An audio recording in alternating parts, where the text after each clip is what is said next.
الله يا واسع الكرم اللهم صل وسلم وبارك عليه وعلى آله البدر حضرة سيدنا رسول الله محمد بن عبد الله صلى الله عليه وسلم وعلى آله وصحبه وأزواجه وذريته وبيته ثم الأرواح آبائه وإخوانه من الأنبياء والمرسلين والصحابة والتابعين وأئمة الأربعة المجتهدين ومقلديه والعلماء العاملين ومشايخنا في الدين خصوصا إلى روح المصنف بهذا الكتاب أحمد الزلي خليل وإلى أرواح جميع الله تعالى في جزيرة جاوة جاكرتا خصوصا إلى روح رئيس القرن جميع العلماء كياسي مشايخ وسلم وقروهم وإلى أرواح آبائنا وأمهاتنا وأجدادنا وجداتنا وإخواننا وأخواتنا وأعمامنا وعماتنا وأخوالنا وخالاتنا وقريبينا وأصدقائنا ولمن له حق علينا وإلى أرواح أموات هذه القرية من المؤمنين والمؤمنات والمسلمين والمسلمات الفاتحة. أعوذ بالله من الشيطان الرجيم بسم الله الرحمن الرحيم الحمد لله رب العالمين الرحمن الرحيم مالك يوم الدين إياك نعبد وإياك نستعين اهدنا الصراط المستقيم صراط الذين أنعمت عليهم غير المغضوب عليهم ولا الضالين آمين. بسم الله الرحمن الرحيم الحمد لله رب العالمين وبه نستعين على أمور الدنيا والدين والصلاة والسلام على أشرف الأنبياء والمرسلين سيدنا ومولانا محمد وعلى آله وأصحابه أجمعين. أما بعد فإن أصدق الحديث كتاب الله وخير الهدي هدي محمد صلى الله عليه وسلم وشر الأمور محدثاتها وكل محدثة بدعة وكل بدعة ضلالة وكل ضلالة في النار. Qala Rasulullah sallallahu alaihi wasallam. Bapak Ibu dan saudara sekalian rahimakumullah, pagi ini kita dikaruniai kembali oleh Allah kesehatan dan diberikan kesempatan untuk sama-sama beribadah. Ada kalanya ibadah dengan cara lisan, cara gerakan dan cara pikiran. Tiga-tiganya ada di majlis ini, dari mulai sholat subuh berjamaah, bahkan qobliyah subuh, zikir dan taklim. Mudah-mudahan rangkaian ibadah ini diterima oleh Allah Subhanahu wa taala. Shalawat dan salam semoga Allah aturkan kepada junjungan kita Nabi besar Muhammad sallallahu alaihi wasallam, para keluarga, para sahabat, para zuriyah dan para pengamal sunnah kita semua. Amin. Bapak dan saudara rahimakumullah, kita kembali akan bahas tentang fikih atau ilmu syariat, tata tertib, tata cara, fadilah dan lain-lain, rukun, syarat, sunnah mengenai ibadah akan kita bahas dan sudah kita selesaikan rukun-rukunnya sholat. Nanti kalau ada misalnya atensi atau apa gitu yang Bapak ingin kita ulang kembali bab sholat atau rukun sholat, kita ulang atau kita bahas sekilas. Tapi kalau tidak ada lancar-lancar aja lanjut gitu ya. Sekarang kita akan bahas sunnah-sunnahnya sholat. Bahwa sunnah sholat itu adalah perbuatan-perbuatan dan ucapan-ucapan yang sunnah dilakukan sebelum, terus ketika dan sesudah sholat, baik sholat fardu maupun sholat sunnah. Jadi yang dimaksud sunnah-sunnah sholat itu ada kaitannya dengan sebelum sholat, ada kaitannya ketika sholat, ada kaitannya sesudah sholat. Walaupun sebagian sudah kita bahas yaitu di ketika sholat. Nah, dalam hal ini yang pertama adalah bertakbir di setiap berpindah dari satu rukun ke rukun berikutnya. Takbir itu adalah membaca Allahu Akbar. Kalau tasbih Subhanallah. Kalau tahmid, alhamdulillah. Kalau tasmid,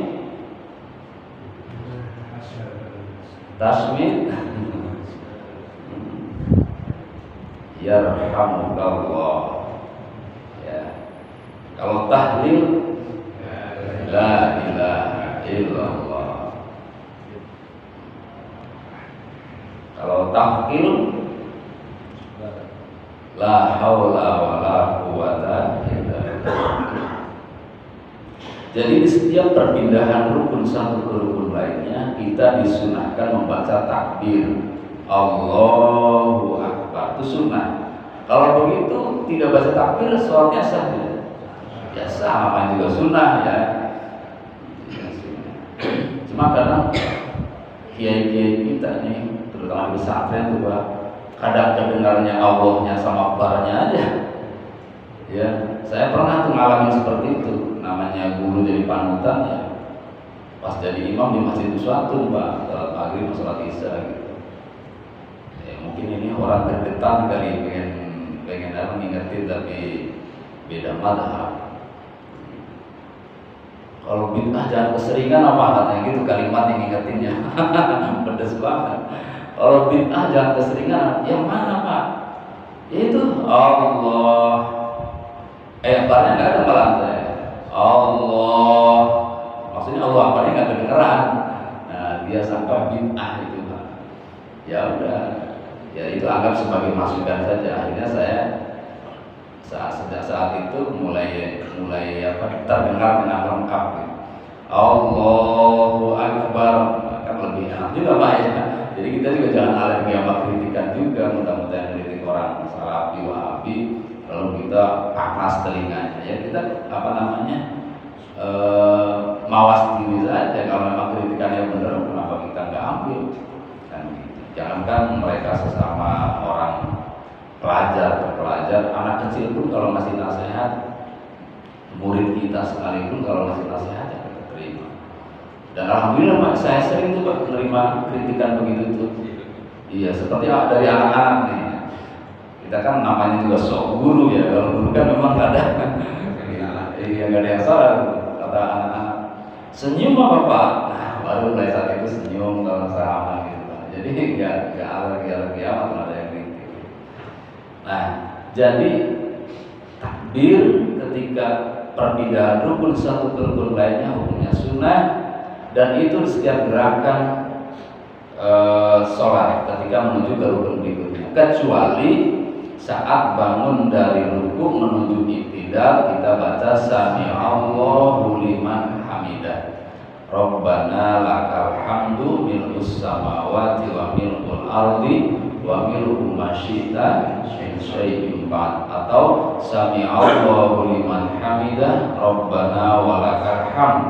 Baik imam maupun makmum sama bacaannya, ada sami Allahu liman hamidah dan ada lanjutannya menurut mazhab Syafi'i. Nah, itu disebutnya takbir intikal Pak. Kalau yang pertama mulai kita sholat disebutnya takbiratul ihram. Kalau yang gerakan pindah-pindahnya gerakan itu namanya takbir intikal ya. Itu sunnah. Yang kedua, kesunahannya lagi adalah harus semangat ketika kita akan mengerjakan sholat. Selama kita mengerjakan sholat juga sama, kita harus semangat. Berarti perlu kita ciptakan suasana menuju semangat itu. Ya, kita sebagai orang yang sudah 40 ke atas Pak, sudah tidak ada lagi saat kita menerima hadiah dari siapapun. Masa kalau Bapak sholatnya rajin, sholatnya terawihnya rajin, saya kasih hadiah? Kan bisa aja Pak, di masjid ini ada donatur, ya kan? Kasih seragam, kan bisa jadi kan begitu. Akhirnya ngurus masjid semangat karena ada donatur, kasih seragam, kan bisa jadi seperti itu. Nah dalam sholat ini, nah bagaimana supaya kita semangat ibadahnya? Maka apa disebutnya tingkatan atau derajat sholat yang paling tinggi itu adalah saat kita menjadikan ia sebagai kebutuhan. Sholat itu sebagai kebutuhan. Ya. Makan butuh, maka umumnya orang kalau disuruh makan semangat, Pak. Nikah butuh, umumnya kalau disuruh nikah semangat. Padahal dia baru ditinggal mati istrinya, semangat aja. Ya, yang ironis lagi, udah punya bini, tawarin bini masih mau juga semangat. Gitu Pak ya. Kalau berani. Tuh. Jadi begitu sholat harusnya. Sholat ini apa sih? Kebutuhan apa kewajiban? Kebutuhan harusnya ya. Tapi kalau merasa kewajiban ya nggak apa-apa juga sih Pak. Tapi itu masih kurang tinggi derajat atau tingkat ibadahnya. Kalau kebutuhan ya rasanya nggak enak kalau nggak sholat. Rasanya kok ada yang ngerumpungin gitu, ngeluakin tubuh kita. Berarti kita ini butuh terhadap sholat. Dan Allah semasjid ini libur sholat, sekampung ini tidak sholat, senegara ini tidak sholat, Allah tetap tidak akan turun dari jabatannya sebagai Tuhan. Dan Allah Maha Mulia, Allah Maha Perkasa, Allah Maha Bijaksana dan seterusnya. Allah tidak akan turun derajatnya sebagai Tuhan. Kalau begitu buat apa kita sholat? Ya pastinya bukan buat Allah Pak. Hanya Allah sayang kepada kita. Kalau tidak diwajibi itu kita abai terhadap sholat. Ya. Allah Maha tahu akan semangatnya kita. Dan umumnya kita malas-malasan dalam sholat. Makanya Allah katakan dalam surat Al-Baqarah itu, wa innaha lakabiratun illa 'alal khashiyin. Sholat itu sungguh berat kecuali bagi orang-orang yang khusyuk. Berat. Ya buktinya anak-anak kita kalau nggak disuruh-suruh berat. Nah jadi yang kedua semangat. Menumbuhkan kesemangatannya itu menurut madzhab Syafi'i termasuknya sunnah. Kalau kita mewajibkan diri ya nggak apa-apa, silakan wajibkan diri. Lalu berikutnya lagi adalah mengkosongkan hati dari berbagai kesibukan duniawi. Nah ini susah nih Pak. Sami'tu Rasulullah sallallahu alaihi wasallam, kata sahabat Uqbah bin Amir, aku mendengar Rasul bersabda begini, kata beliau, ma min muslimin yatawaddo fa yuhsinu wudu'ah summa yaqumu fa yusalli rak'atain yuqbilu alaihi ma wajha illa wajabat lahul jannah. Aku mendengar Rasulullah bersabda, kata beliau, tidaklah seorang muslim berwudu dan menyempurnakan wudunya. Lalu kemudian dia berdiri lalu sholat 2 rakaat seraya menghadap hatinya dan raganya, melainkan ia wajib masuk surga. Jadi sholat itu memang yang benar tuh hatinya Pak. Ya, sholat itu hatinya apa? Raganya. Hatinya Pak. Makanya kalau ada orang berkata begini, nanti kita menghadap Allah itu jiwa kita atau raga kita. Orang raga kita habis dimakan rayap Pak, cacing di bawah, ditanam, dikubur. Berarti yang menghadap kepada Allah jiwanya. Lalu saat kita sholat, raganya apa jiwanya? Nah ini yang harus kita pertanyakan sesering mungkin Pak. Ya Allah, saya sholat itu jiwanya apa raganya ini? Kalau jiwanya Pak, ya harusnya khusyuk sholat itu, harusnya karena jiwa yang sholat. Kalau masih kesana kemari pikirannya, berarti yang mengganggu itu Pak, yang gerak-gerak itu yang mengganggu itu raganya. Berarti kosongkan hati dan pikiran dari segala hal dunia. Berarti di sana hadirkan Allah Subhanahu wa Ta'ala. Dan ini saya yakini perkara yang sulit. Saya bukan mengajari karena saya sudah bisa, bukan. Artinya saya memberitahu nih ada informasi ini, yuk kita sama-sama belajar. Caranya, kiat-kiatnya banyak. Di antaranya nih caranya kalau mau berangkat masjid merem Pak. Bisa. Ya, yang menyebabkan kita ini Pak, terbayang ketika sholat terhadap sesuatu itu karena kan yang kita lihat. Ya tidak. Coba Bapak mau ke sini, tiba-tiba ada kucing saja berantem gitu, kan pasti kelihatan. Yang kecil kalah gitu, pasti yang dicabik-cabik misalnya kelihatan oleh kita, ya terbayang saat sholat. Makanya yang kedua katanya supel tuh telinganya biar nggak mendengar sesuatu. Itulah yang dilakukan para ulama sufi begitu Pak. Mau berangkat ke masjid itu nunduk jalannya, enggak pelayaban sana kemari, kursi mata tuh ya. Nunduk gitu, terus kemudian disumpel telinganya, kalau nggak bisa merem nunduk.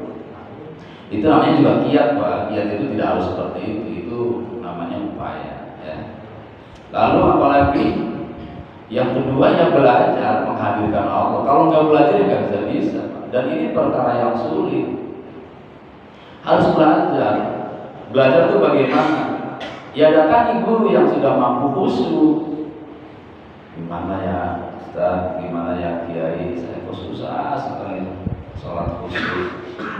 Kata gurunya, sama saja saya juga belum bisa. Itulah kerendahan hati guru itu gitu Pak. Ya nggak mungkin, ya sini kalau mau belajar sama saya udah alhamdulillah sudah khusyuk. Nggak ada guru yang seperti itu Pak. Jadi jangan dianggap omongan tadi itu pertama tuh, ya guru kita nggak bisa juga, kemana lagi ya. Itu namanya kita bodoh Pak. Nggak ngerti cara melihat ketawaduan seorang ulama. Nah, yang nggak sama aja saya juga lagi belajar. Misalnya guru mengatakan seperti itu. Nah, ada cara-cara khususnya diantaranya Pak, ditalkin. Itu harus Pak. Kalau pengen belajar khusus ditalkin. Ditalkin itu seperti apa? Emang talkin kita belum mati udah ditalkin kan? Talkin itu yang baiknya sebelum mati. Talkin itu ada 3, sebelum mati, saat menjelang mati, dan sesudah mati. Kalau sesudah mati talkinnya setelah dikubur tuh Pak. Ya Abdullah gitu, ya Ammatallah, ditalkin oleh orang yang di atasnya.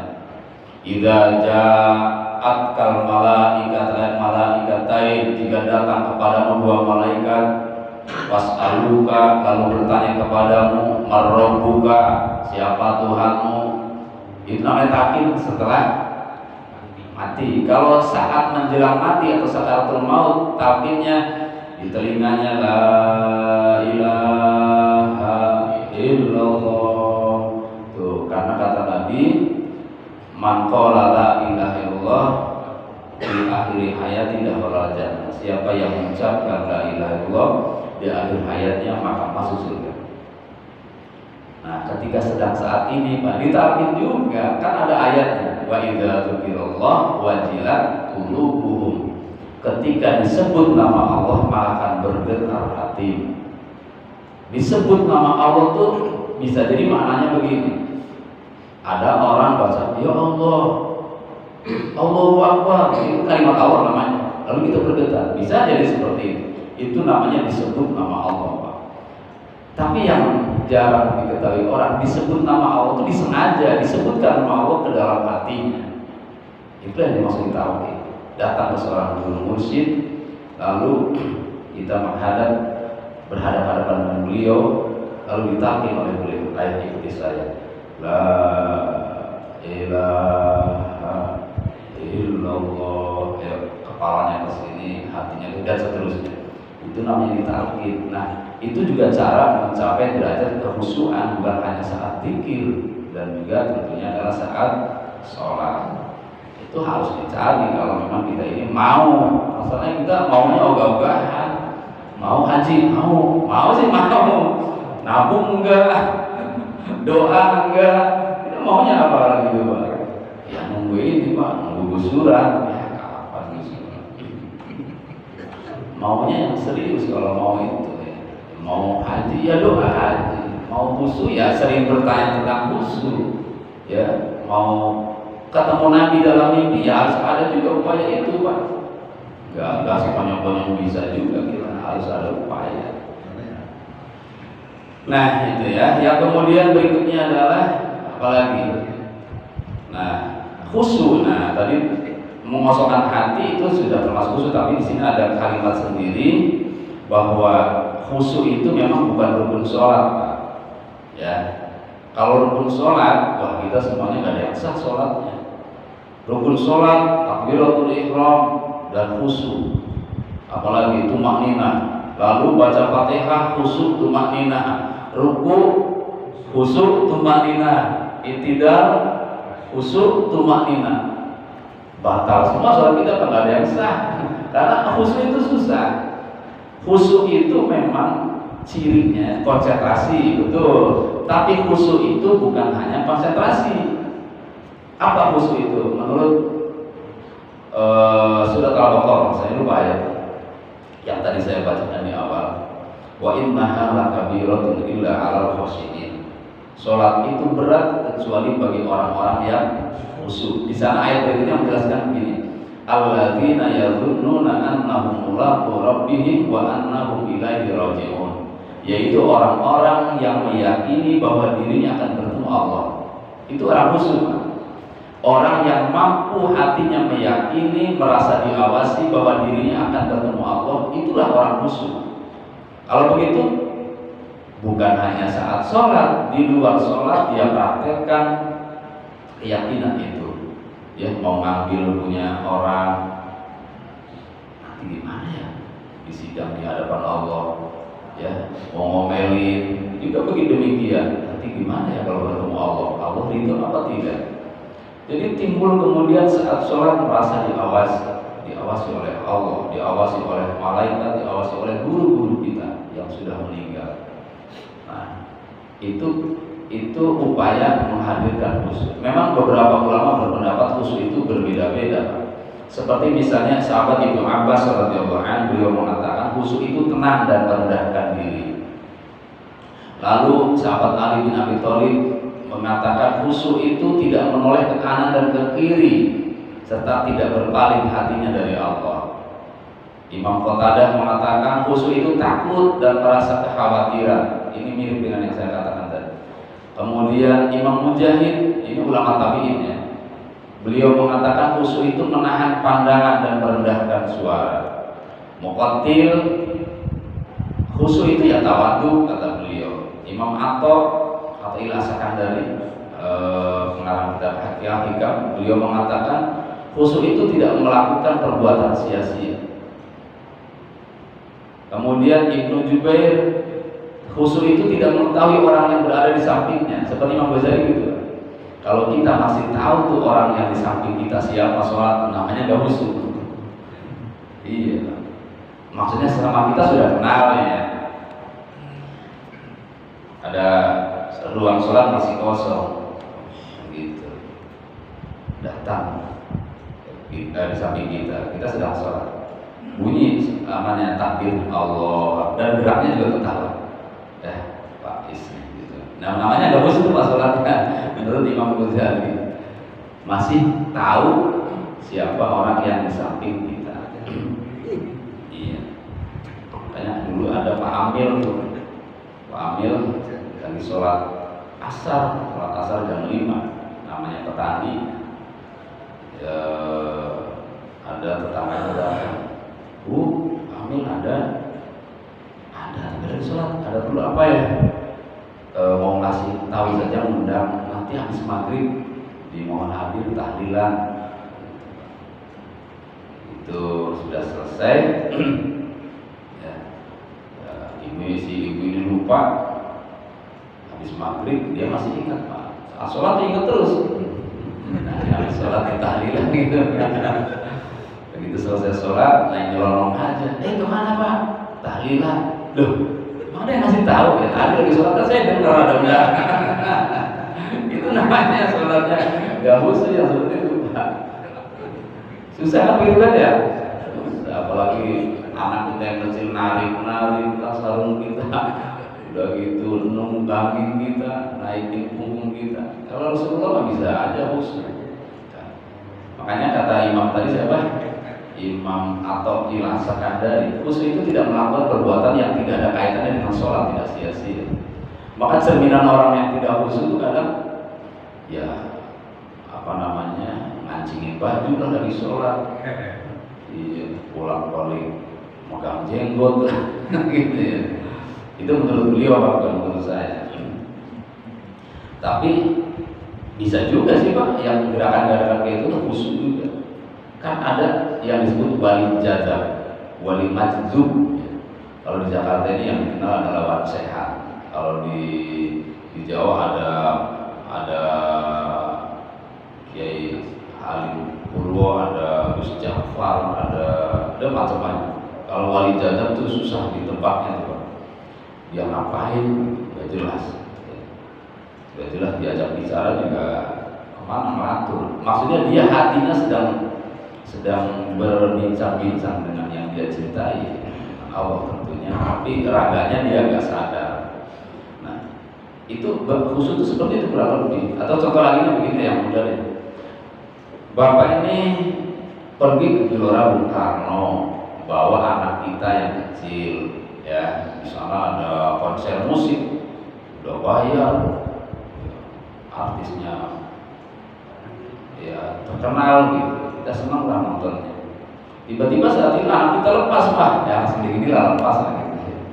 Dan kira-kira kedengeran nggak tuh musik anak kita lepas nyari-nyari? Kedengeran nggak? Konsentrasi nggak pada konser musik itu? Nggak Pak. Kalau kedengeran sih kedengeran, tapi ya gitu nggak nggak perhatian. Kita konsentrasinya ke anak itu, sangat hilang. Itulah anak musik itu seperti itu. Maka tidak berpengaruh di samping kanan kiri kita ada orang main gitar, nggak dimarah-marahin Pak. Bagi orang yang khusyuk biarin, orang dia suka gitar. Ya, kalau kita kan banyak orang sholat, jangan di masjid. Karena memang kita nggak bisa khusus sholatnya, sama gitar aja keganggu. Ya.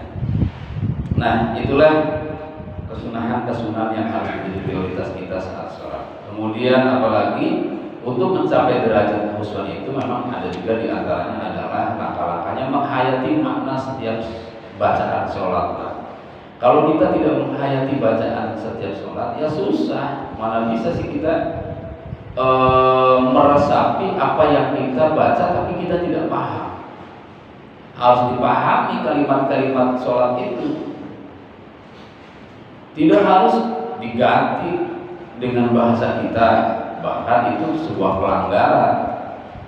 Ya, kayak terjadi di Malang dulu, Roy itu mengganti semua kalimat sholat. Allah Akbarnya diganti Allah Maha Besar, Bismillahirrahmanirrahimnya diganti dengan menyebut nama Allah yang Maha Pengasih lagi Maha Penyayang.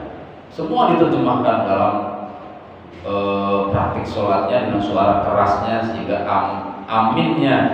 aminnya makmum itu juga diganti, bukan amin. Apa aminnya diganti? Semoga kau mengabulkan permohonan kami ya Allah. Itulah maknanya amin. Nah, tidak harus seperti itu. Itu bahkan membatalkan sholat karena kalimat-kalimatnya bukan yang diajarkan Nabi, bukan sesuai syariat. Cukup apa yang kita pahami, apa yang kita baca kita pahami, dan tidak harus diterjemahkan Pak. Bahkan menerjemahkan juga akhirnya Allahnya hilang. Coba kalau kita baca, mulutnya baca Alhamdulillahirabbil alamin, hatinya menerjemahkan, Allahnya di mana saat itu? Enggak ada Pak. Ya. Jadi cukuplah pemahaman saja, tidak harus terjemahan. Terjemahannya di luar sholat, dibaca, diulang, lama-lama juga paham itu terjemahan Al-Fatihah. Dengan demikian, insya Allah kita akan khusyuk. Makanya Allah perintahkan begini, apalah yang tadabbaruna Al-Quran, apakah kamu tidak mentadaburi Al-Quran? Ya bukan hanya baca, maksudnya pahami lalu eksplorasi.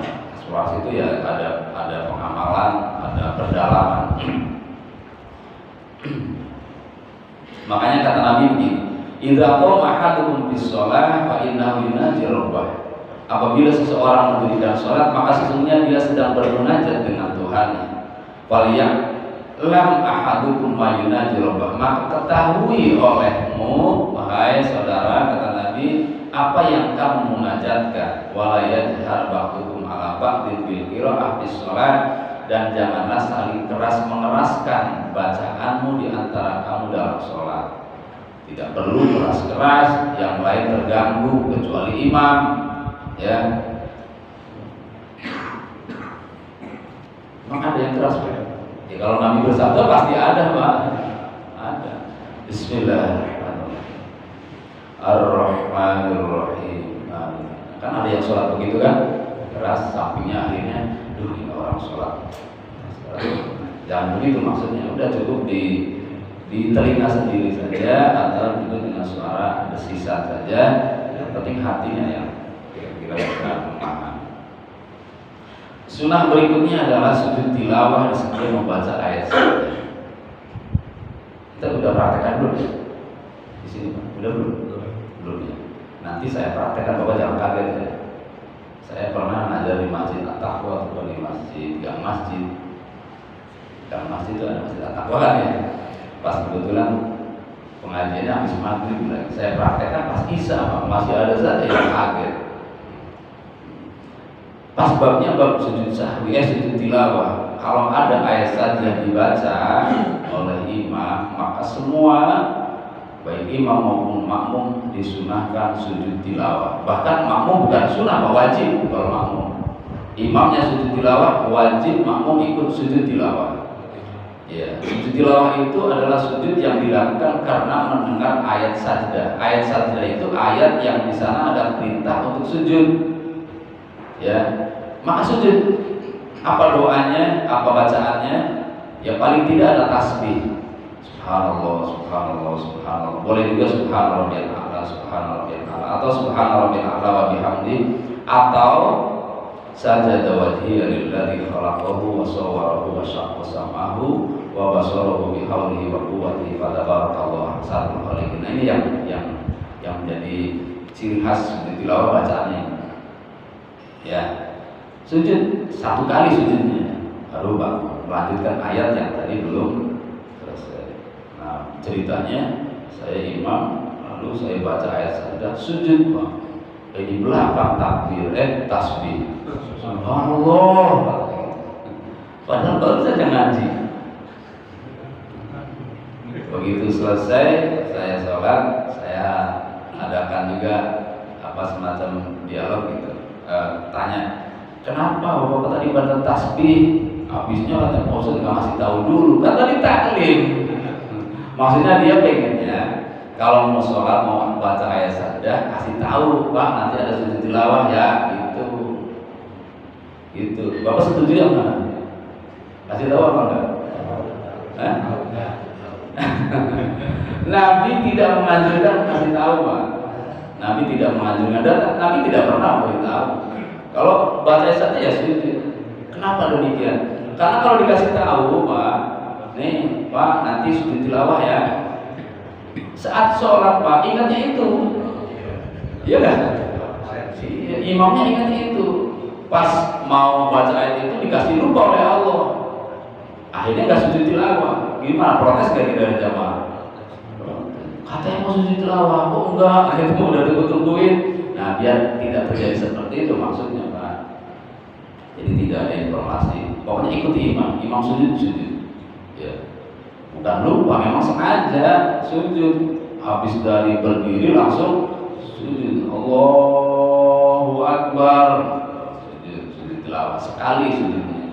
Begitulah, lalu bangun lagi, lanjutkan ayat yang tadi belum selesai dibaca. Kalau sudah selesai dibaca ya langsung ruku, tapi berdiri dulu, langsung ruku. Allah Akbar. Sunnah bagi imam, sunnah bagi munfarid, tapi wajib bagi makmum.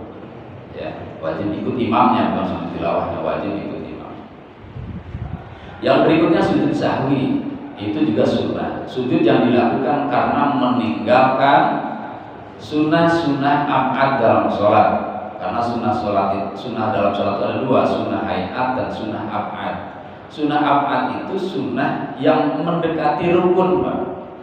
Ya, seakan-akan rukun padahal sunnah. Misalnya tahiyat awal, tahiyat awal itu bukan rukun tapi sunnah.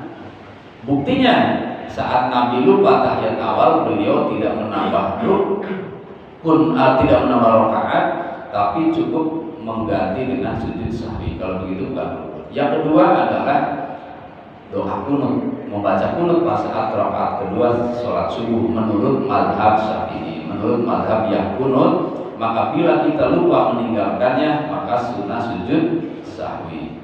Ya. Lalu apalagi karena kekurangan rakaat atau kelebihan rakaat. Kekurangan rakaat misalnya sudah baru 3 rakaat sholat isya, salam Pak. Untung teman kita memperhatikan, Mas baru 3 loh, kok salam? Oh iya, satu lagi Pak bangun, Allahu Akbar, menjelang salam setelah tahiyat kita sujud sahwi. Itu karena kekurangan rakaat namanya, atau karena kelebihan rakaat. Harusnya tahiyat akhir bangun lagi karena merasa kurang, ya bangun. Begitu bangun karena jadi imam tentu ada yang ingetin kan, subhanallah. Nah saat itu sunnah setelah sebelum salam, setelah baca tahiyat sujud sahwi. Atau kalau sholatnya sendiri ya begitu, harusnya tahiyat akhir bangun, saat berdiri ingat ya harusnya tahiyat akhir, langsung segera menuju ke tahiyat Pak. Jangan dilanjutkan baca Fatihah, langsung menuju balik ke duduk posisi tahiyat. Saat itu kita baca tahiyat, setelah selesai baca tahiyat sebelum salam kita sujud sahwi. Itu menurut mazhab Syafi'i. Menurut mazhab Hanafi sujud sahwi itu setelah salam. Assalamualaikum warahmatullahi wabarakatuh, Allahu Akbar, begitu. Nanti salam lagi karena setiap sujud itu diakhiri dengan salam. Ya, itu menurut mazhab Hanafi. Jadi kalau begitu bagi kita yang lupa boleh amalkan tuh mazhab Hanafi. Misalnya kita lupa harusnya sujud sahwi, ya mau sujud sahwi di niatnya, tiba-tiba lupa, ya keburu salam, ya lakukan setelah salam Pak. Masih ada maksudnya waktu untuk mengamalkan sujud sahwi. Ya, gitu. Lalu kemudian yang ke-8 adalah zikir setelah berdoa, setelah sholat. Ya. Zikir setelah sholat dan juga berdoa setelah sholat. Nah banyak zikir itu Pak. Kita ini memang kadang tergantung gurunya ya. Kalau gurunya di Jawa ya ada baca syahidallahu annahu la, gimana ya? Ya ada syahidallah ya baca ya. Ada bacaan lagi setelah sholat itu lupa sih. Yang saya baca tadi ya sebagian kecilnya Pak. Yang paling umum kalau zikir baca subhanallah 33, alhamdulillah 33, Allahu Akbar 33. Tapi Nabi bersabda afdhalul zikri la ilaha illallah. Seutama-utama zikir adalah la ilaha illallah. Saya kalau zikir di Jakarta, di wilayah Ciracas khususnya, afdhalul zikri la ilaha illallah. Tapi kalau di luar sana ya afdhalul zikri fa'lam annahu la ilaha. Kenapa? Saya menghargai pendapatnya Kiai Jazuli dan juga Mu'alim Syafi'i Hadabi. Beliau berpendapat kalau baca zikir la ilaha illallah, kalau mau diawali afdhalul zikri yang enggak ada fa'lam annahu-nya. Karena afdhalul zikri, seutama-utama zikir adalah la ilaha illallah. Kalau ada fa'lam annahu-nya nantinya seutama-utama zikir adalah fa'lam annahu. Iya enggak? Kan gitu ya? Afdhalul zikri fa'lam annahu, seutama-utama zikir adalah fa'lam annahu. Nanti begitu manahnya kata beliau gitu Pak. Tapi ya saya tidak wajib mengikuti juga, walaupun guru kan beda pendapat kan boleh juga Pak ya. Nah, saya cermati gitu. Kalau begitu tidak boleh loh kita berkata begini. Allah Subhanahu wa taala berfirman, "A'udzubillahi minasyaitonir rajim. Bismillahirrahmanirrahim." Kalau begitu firman Allahnya "A'udzubillahi minasyaitonir rajim" kan gitu ya. Padahal sunnah membaca sebelum Al-Quran dibaca, baca a'udzubillahi minasyaitonir rajim. Maka maksud fa'lam annahu juga adalah pemberitahuan, bukan afdhalul dzikrnya. Jadi kalau begitu ya silakan saja Pak, mau afdhalul dzikri la ilaha illallah atau afdhalul dzikri fa'lam annahu la ilaha illallah. Ya boleh-boleh saja. Yang penting kita punya alasannya. Jangan juga tidak klarifikasi atau tidak tabayun langsung menyalahkan. Saya bermadhab fa'lam annahu la ilaha illallah Pak, tapi karena guru bermadhab afdhalul dzikri la ilaha illallah, maka yang saya baca ya afdhalul dzikri la ilaha. Tapi kalau dzikir sendiri ya afdhalul dzikri fa'lam annahu la ilaha illallah gitu. Nah, itu mengenai dzikir la ilaha illallah. Ya syukur bisa setiap sholat. Kalaupun tidak karena jamaahnya juga banyak kesibukan, apalagi anak-anak sekolah, baca subhanallah 33, alhamdulillah 33, Allah akbar 33, itu sudah lumayan. Ya, daripada tidak. Syukur menambah yang lain. Nah, mengenai bacaan dzikir yang lain, Pak, seperti misalnya ayat kursi. Lalu a'udzu bikalimatillahi tammati min syarri ma khalaq. Ada lagi a'udzu bikalimatillahi tammati la yajawizuna barun wala fajr min syarri ma yanzil minas sama min syarri ma dzarab, dan seterusnya. Itu juga termasuk bacaan bukan bacaan dzikir. Atau bismillahirrahmanirrahim la yadurru ma'asmi syai'un fil ardi, dan seterusnya. Itu juga bukan bacaan dzikir setelah sholat. Atau Allahumma ajirna minan nar. Ya, itu juga bukan bacaan dzikir setelah sholat, Pak. Tapi itu bacaan awal waktu dan awal malam dan awal siang.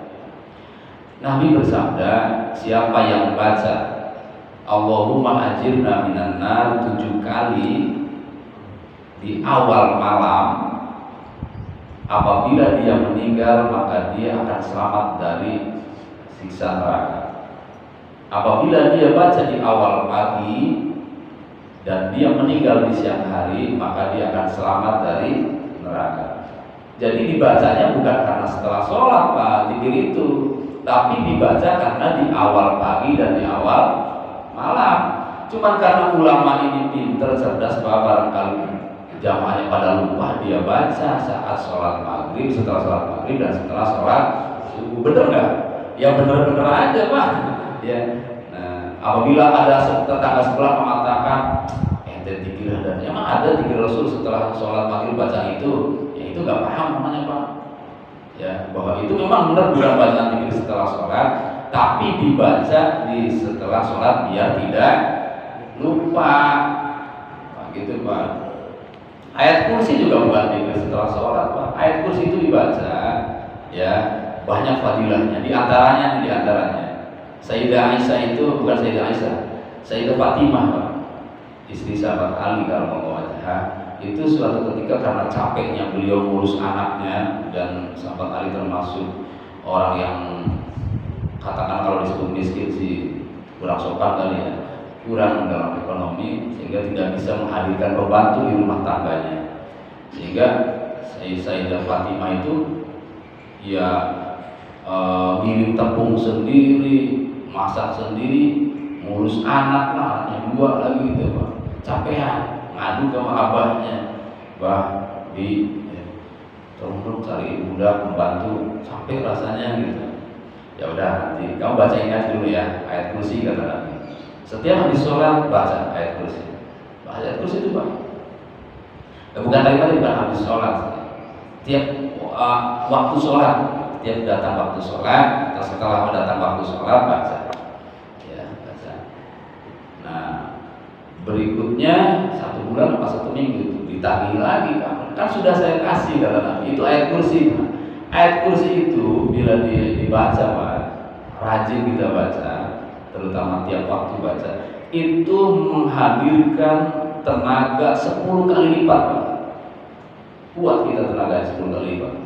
Kalau harusnya ngantukan, nggak ngantukan. Harusnya cepet capek, nggak cepet capek. Jadi biar ngajinya kuat, biar ibadahnya kuat, itu ulama mendidik kita membaca tiap habis sholat baca ayat kursi. Itu begitu, Pak. Ya kalau ditanya oleh tetangga sebelah, orang-orang salafi misalnya, ayat kursi dibaca, emang dikira habis sholat? Ya nggak paham juga namanya Pak. Kan tidak ada salahnya kita baca kalimat-kalimat yang diajarkan Nabi, walaupun bukan termasuk bagian zikir setelah sholat. Itu banyak, termasuk a'udzu bi kalimatillahi tammati min syarri ma khalaq, itu fadilahnya luar biasa. Itu bukan zikir sholat, tapi utama kita baca setelah waktu sholat. Biar gak lupa, masukkan ke dalam zikir habis sholat, nggak apa-apa. Nah begitu. Nah setelah kita baca zikir, nah ada yang sering kelupaan nih Pak kita baca, yaitu baca kalimat asyhadu an la ilaha illallah rahmanur rahim Allahumma adhim anil hamma wal hazan. Baca tuh setelah sholat ya.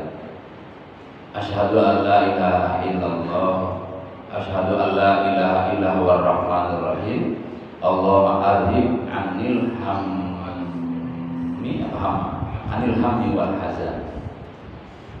Itu termasuk itu, kalau itu selalu baca Nabi setelah min duburis sholat gitu, setelah selesai sholat. Atau kita setelah sholat langsung istighfar, nggak ada masalah. Atau alhamdulillah, nggak masalah. Nggak harus terlalu apa ya. Emang Nabi-nya bacanya apa setelah pas salam itu? Nanti kerepotan kita kalau begitu. Kan hukumnya sunnah. Sunnah itu bisa kita atur sesuai dengan kebutuhan. Kalau waktunya butuh baca, tidak mengapa.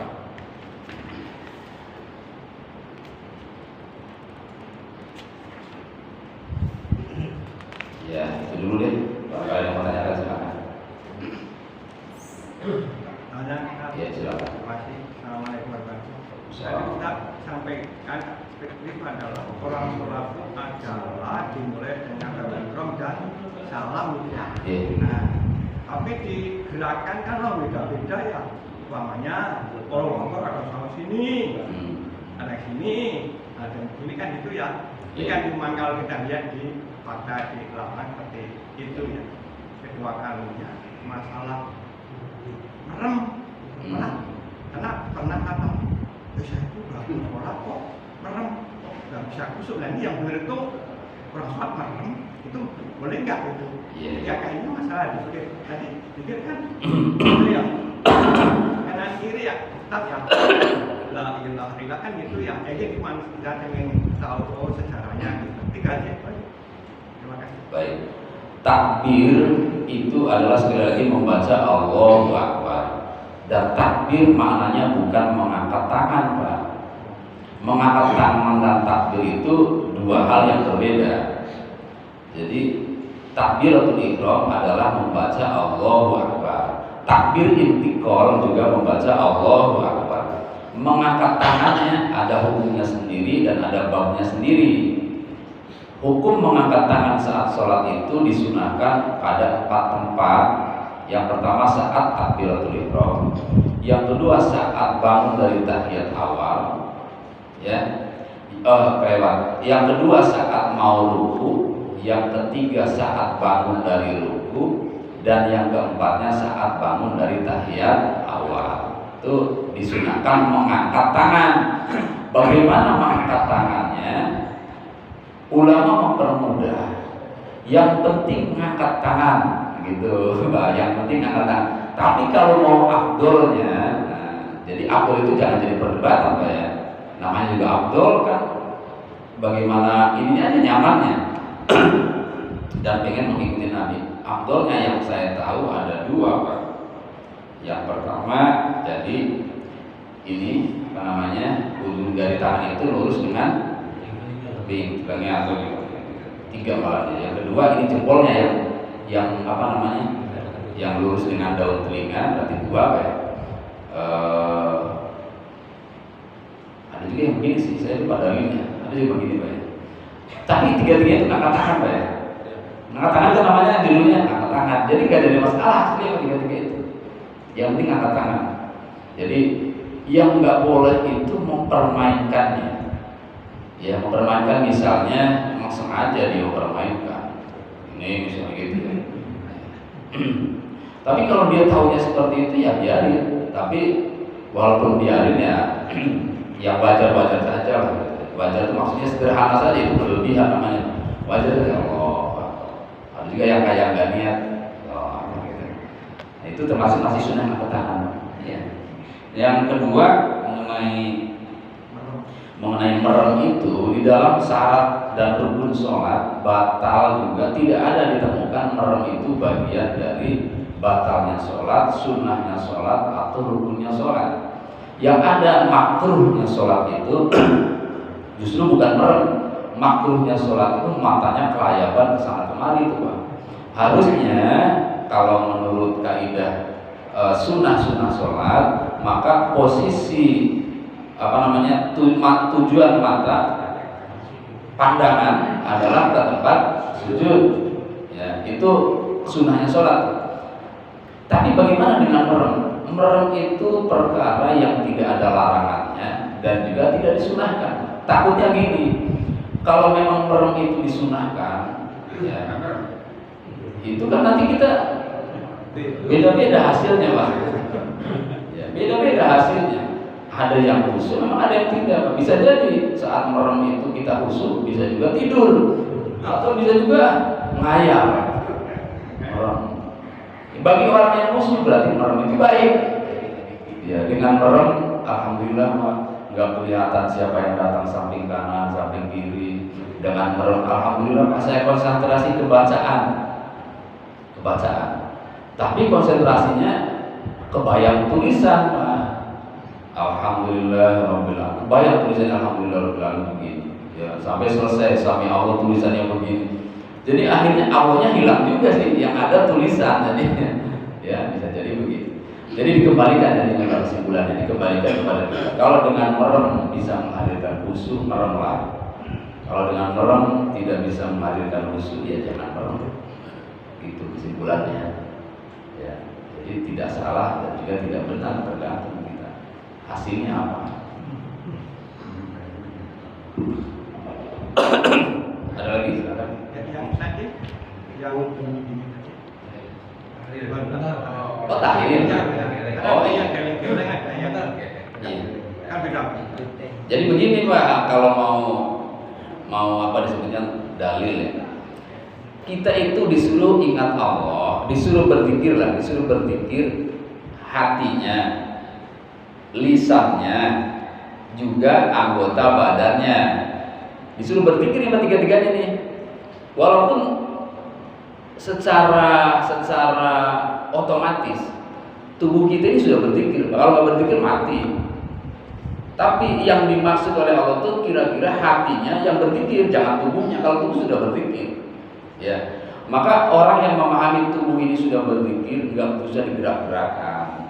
Tapi kalau orang mau memahami yang zikir itu semuanya lisan, hati dan badan ikut gerak dari coba. Biar badan ikut zikir. Cuman geraknya itu ada aturannya, ada ada iramanya, ada rumusnya. Nah itu harus belajar, berguru Pak. Kalau kita bertoriko, paham itu. La ilaha illallah. Jadi la ke sini, il ke sini, Allah ke sini. Jadi itu ada tata cara. Itu dalam toriko Qadiriyah Naksabandiyah. Itu Pak. Nah saya tiap minggu Sabtu ketiga dan jamaah itu mengamalkan dan memperdalam itu. Makanya kalau bapak-bapak ada yang mau ikut silahkan. Di sini sudah banyak yang bergabung untuk mempertajam hati, untuk membenahi cara zikir dan untuk menghadirkan Allah Subhanahu wa Ta'ala. Jadi nggak ada masalah ya. Jadi tapi kalau nggak sadar itu yang enak nggak sadar Pak. Nggak sadar enak rasanya.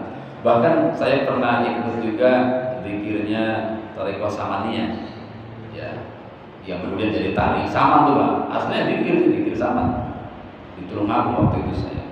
Jadi zikir berjamaah tuh awalnya pegangan tangan, muter si jamaah tuh muter gitu pegangan tangannya.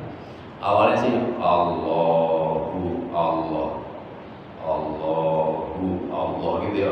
Lama-lama awalnya cepet Allah. Pada nggak sadar Pak. Jadi gerakan nggak sadar. Nah itu gerakan nggak sadar itu ya nggak usah ditiru ya, bagi yang sadar maksudnya. Bagi yang sadar nggak usah ditiru, jadi kita akhirnya nggak dapat usul. Bagi yang nggak sadar itu karena usul saja. Kalau yang kayak jaga misalnya. Ya. Dan itu bukan sesuatu yang disengaja dan tidak sampai kepada pelanggaran. Bahwa memang nabinya begitu ada Pak, sahabat yang kayak gitu ada. Sahabat saya lupa namanya, dikasih amalan oleh Nabi, kata Nabi, kamu jangan bilang-bilang ke yang lainnya, ini untuk kamu saja. Senang dia Pak. Lalu sahabat Abu Bakar itu senang. Nah senang tuh joget-joget akhirnya kemudian muncul tari sufi itu Pak, dari situ asalnya tari sufi. Siapa tuh? Dunun Al-Misri, kemudian siapa lagi? Saya lupa namanya. Ada banyak ulama yang mendapati sanad atau ijazah dari gurunya. Tari sufi itu bukan tari sembarangan Pak, ada ijazahnya itu, ada harus amalan yang dibaca saat melakukan itu, ada amalan. Karena itu adalah bagian dari apa disebutnya ijazah dari Nabi, tapi untuk orang-orang tertentu yang Nabi pahami, siap menerima. Silakan. Ya, silakan. Terkait dengan sholat yang harus khusyuk, sekarang sholat bukan dengan anaknya. Iya. Sebuah boleh itu. Salah satunya dengan. Iya. Boleh apa enggak gitu maksudnya? Boleh enggak sholat gendong anak? Pertanyaan ini mengharuskan jawaban yang apa disebutnya tahu ininya, latar belakangnya gitu, latar belakang. Ini yang pertama karena memang ada contoh dari nabinya, latar belakangnya kan itu ya. Bisanya melakukan itu karena ada nabi. Nabi pernah memang menggendong cucunya, namanya Umamah binti Zainab, bukan Sayyid Hasan Husain, bukan. Umamah putrinya Sayyidah Zainab, putri Nabi, berarti cucu Nabi. Si Umamah ini ya kalau digendong Nabi diam, kalau dilepas nangis gitu Pak. Jadi kalau pas Nabi berdiri ya digendong, ya pas sujud ditaruh, gendong. Sehingga Imam Abu Hanifah berpendapat tumak ninah itu bukan bagian dari rukun sholat.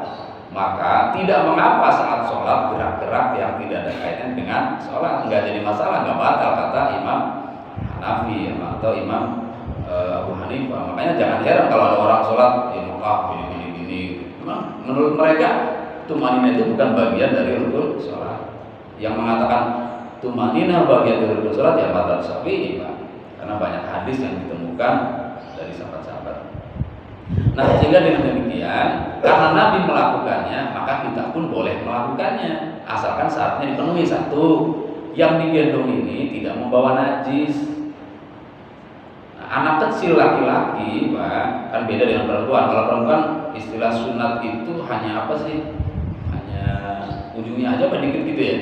Artinya tidak mengganggu kenajisan alat kelaminnya. Sunat tidak sunat sama saja bagi perempuan, yang penting dicebokin udah suci.